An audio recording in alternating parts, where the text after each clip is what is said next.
はい、というわけで私が普段使ってるボトルマンのカスタマイズの一つになります。こちらですね。単サターンのコアボトルにバレルが取り付けられるようにしてあって、ランダムコレクションボリューム3にも入ってるライフルガーディワンのショートバレルとトリガー。で、あとはアロサイダー DX のアームとフット、スタビライザーをつけてあります。普段こういったカスタマイズのボトルマンで遊んでます。なんでせっかくなんでこれでコーラ丸と対戦してみようかな。さすがに勝てないと思うんだよな。それではいきます。エビカップボトルバトルゴー。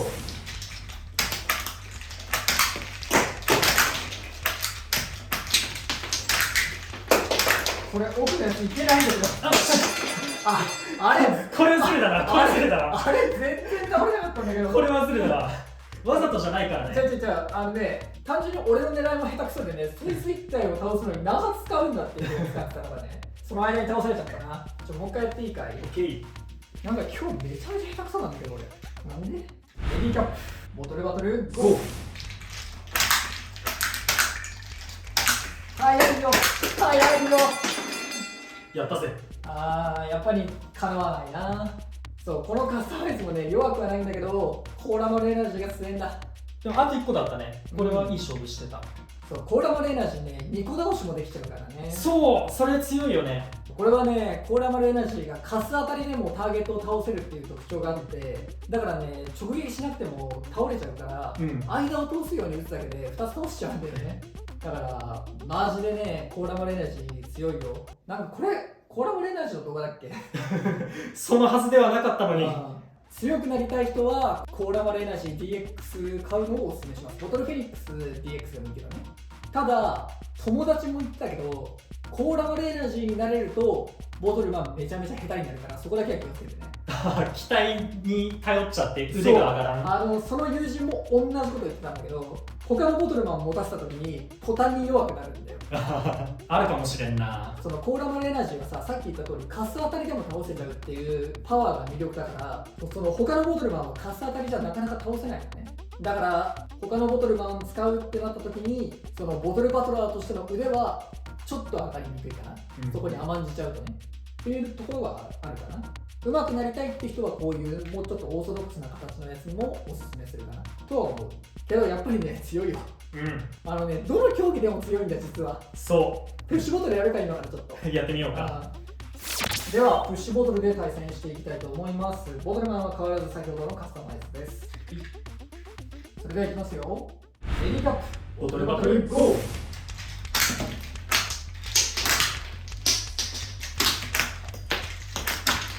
何今の。怖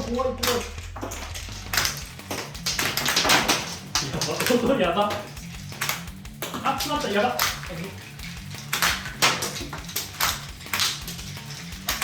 ボトルキープ。オッケー。エリカップボトルバトルゴー。入ったね、多分入ったでしょ。入ってる。いや前線したよ危なかった。前線したよ本当に。でもやっぱりね、一発一発で返ってくる量が違うんだ。そうね、威力の違いが大きく出るね、この競技は。そうだから、そのプッシュボトルはパワーでご利用せるし、ターゲットシューティングもカス当たりで倒せちゃうからね、敵なしなんだよな、コーラマルが割と優秀だな。あれやってみる？バトルスナイプを同時に撃って先に全部倒した方が勝ち。やろうか。やってみようか。これもね、友人宅でやった検証結果はコーラマルが強い。では次はバトルスナイプ。本来は交互にね、一発ずつ打ち合って全てのターゲットを倒した方の勝ちっていうルールなんだけど、それを同時にやって先に自分の色のターゲット全て倒した方が勝ちってやっていこう。オッケー。どっちがどっちにする？そっち赤いから赤、オッケー。こっち青いから青、オッケー。青いか。わかりやすい。オッケー、やってみよう。コントロール性が必要な競技だが、いきますよ。ピッ。エリカップボトルバトルゴー。やば。違う。やば。オッケー。相手の倒しちゃった。2個。ギリね、よかったけど。で、今さ、丁寧に狙おうとしたでしょ。次さ、全てを破壊して、最後に自分の1個倒すイメージでやってみて。オッケー。前ね、それで負けたのよ。マジ？破壊神じゃん。それではいきますよ。エリカップボトルバトルゴー。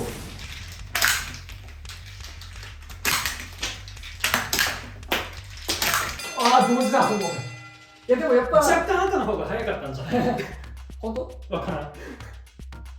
でもやっぱこう赤狙っていくと、うん青のやつ全然倒しててもさいけちゃうじゃんね、うんこんなギリギリの勝負に。こっちは狙ってやってるけどさ、そっちも赤狙ってるけど青も同時に倒してるじゃん。うんでもこういうゴリをしてもコーラマルは勝てちゃうんだよ。強いね。だからコーラマルエナジー DX とかボトルフェニックスエナジー DX は強いボトルマンが欲しいって人にはおすすめ。うんだけどさっき言った通りカス当たりで勝ったりとか、こうやってねターゲットを正確に当ててないけど勝てるっていうのがちょっと強すぎるから、こればっかりに頼っちゃうと腕は下がっちゃうからね、ボトルバトラーとしての。だからそういう人は、探査ターンとかライフルガーディアンでもいいし、そういった別のボトルマンも触ることをお勧めしますね。はい、ということで今回はランダムコレクションボリューム3のボトルマンのパーツを使ってバトルするという名のコーラマルエナジー DX の速販動画でしたがいかがだったでしょうか。いや本当にね、コーラマルエナジーってすごい強いんですよ。そうね、弱点がね見当たらないんだよね。カスタマイズする必要も正直ないと思う。そう普通のって言いつつ、さっき普通のコーラマルエナジーを使ってますと言いつつもちょっとウィング長く改造してはいたんですけど、正直これなくっても全然問題ないです、せっかくチョメマルからもらったからっていう理由でつけてるんだけど、なくても全然操作性とかは変わらないはちょっと言い過ぎだけど問題ないかなって思います。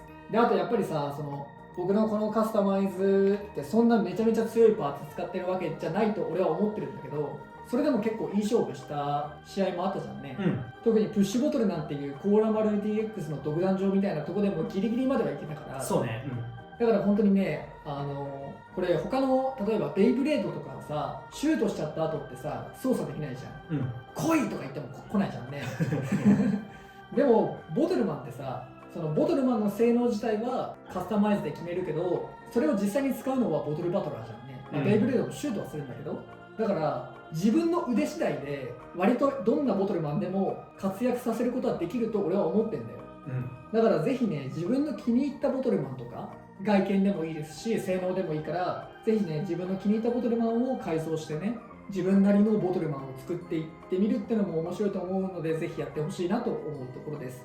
でこのランダムコレクションの話もちょっとだけしとくと、やっぱりねその強化コアボトルじゃないし全部ただの色違いなんだよね。だからちょっとやっぱりその購買意欲がね上がらないのかなっていうのは正直思ったかな。でもこうやってねアクアスポーツが修正されてたりだとかターゲットもついてくるとか、そういう特典もあるんで決して悪いセットではないとは思うんですよ。なのでね、このボトルマンお気に入りだなとか欲しいやつがあるとか、あとターゲットが欲しいとか、ターゲットって結構さ買おうとするとセットを買わないとついてこないからさ、ちょっとでもターゲットが欲しいなって思った方はぜひこのランダムコレクションボリューム3買って遊んでみてもいいんじゃないかなと思います。そして強くなりたいというより強いボトルマンが欲しい人はコーラマルエナジー DX ボトルフェニックスエナジー DX をぜひ買って遊んでみてください。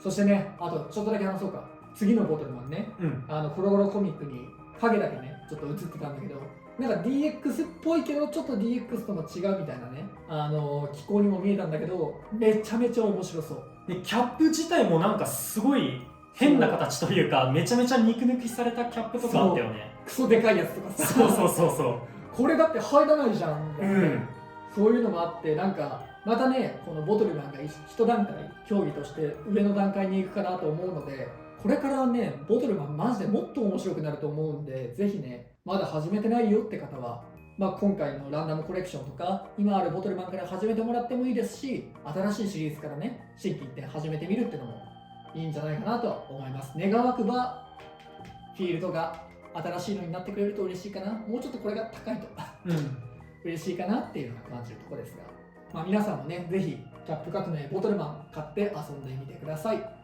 ということでこの動画が良かったらグッドボタンとチャンネル登録よろしくお願いいたします。